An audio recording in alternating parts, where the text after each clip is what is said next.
Now, with coverage you can count on, this is your WNEM-TV5 First Warn 5 forecast. All right, good evening, everyone. Happy Friday to you. Made it to the end of another work week, and our weather, well, at least for the first half of the day, was pretty wet and gloomy out there with a lot of heavy rain. We've since broken it up a little bit and even managed to throw a little bit of sunshine our way over the course of the afternoon. But this unsettled weather overall will likely be staying with us not only through the weekend, but likely into the first part of next week. But even that said, not a total washout, but much cooler weather ahead. We'll show you coming up.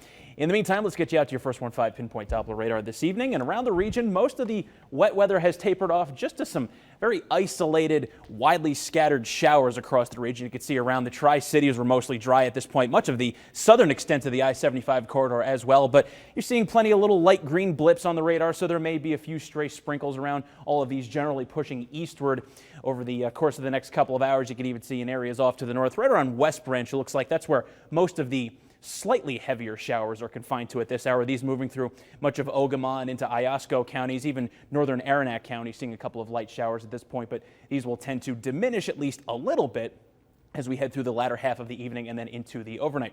In the meantime, let's get a look at some of those nice conditions outside right now, at least relatively nice anyway, with the cloud deck hanging over downtown Saginaw. You can see some sunshine, though, some sunny spots kind of dotting the landscape here. A little bit of patch of blue here and there, too. But notice the temperatures. We started the day in the upper 60s. We have since cooled to the low 60s, and that will be a trend that will continue into the overnight period, and it will stay breezy, too. A wind out of the west at about 18 miles per hour. Similar story in Bay City right now, where a little bit of sun is filtering through the clouds, at least based on that picture anyway. Looks very nice there right now. Current temperature also 61. And in Flint, the temperature is 62 degrees, so 1 degree warmer. You can see along the I-75 corridor here. Definitely the Friday drive underway, but at least in that vicinity, the roadways appear to be dry for the time being. Temperature-wise around the rest of the region, it's a little bit of a mixed bag. A little farther to the east is where the slightly milder air is, low 60s through the Thumb to Port Hope. Oscoda also at 61, but then you head a little bit farther to the west and we get into the middle and upper 50s from Houghton Lake to Mount Pleasant.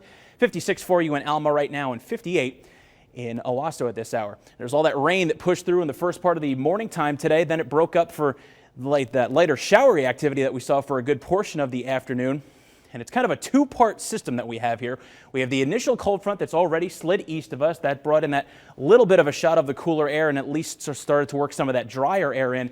But a secondary cold front kind of draped back across the northern plains. That's going to swing through over the course of tonight and into tomorrow. And the high temperatures are barely going to even make 50 as we'll see a lot of chilly air. You can see temperatures well back into the northern parts of Minnesota, still stuck way down in the 30s. Now it won't get quite that cold for daytime highs tomorrow, but definitely a big time noticeable change.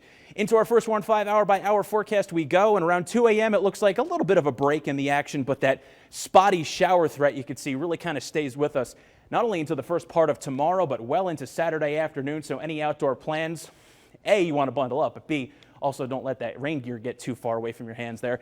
And this will be the trend well into Sunday morning, the early morning hours, and that'll take us into at least a good portion of Sunday where we may get at least a little bit of a break to start to dry out from some of this wet weather. So for the weekend, here's how things shape up. High temps tomorrow, and yes, that's a high temp tomorrow.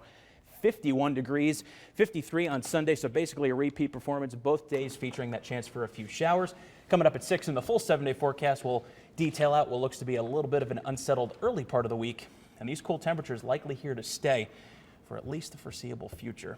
All right, but for Friday night football, cleared up a little bit. A little bit, yeah, not as wet as it certainly was earlier today, so I think the games will be okay. Good news. Sounds good.